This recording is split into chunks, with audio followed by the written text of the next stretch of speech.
Guys, welcome back to my new vlog. जो अभी आप मेरे सामने देख रहे हैं ये एक मून है और आप देख सकते हैं फुल मून डे है आज गाइस।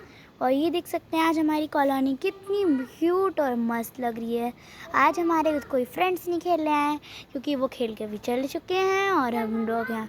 और अभी मैं अपनी छत पे आई हूँ और अभी मैं छत पे आई थी अपनी, और मैंने यहाँ इतना मस्त व्यू देखा है। आपको गाइस अभी स्टार्स दिखाती हूँ, अभी आपको दिख नहीं रहे होंगे गाइस, लेकिन यहाँ बहुत सारे हैं। तो अब आपको मिलते हैं नेक्स्ट ब्लॉग में, ही थोड़ा शॉर्ट रहेगा। तब तक के लिए मिलते हैं नेक्स्ट ब्लॉग में, तब तक के लिए बाबा टाटा बाबा एंड बाय बाय।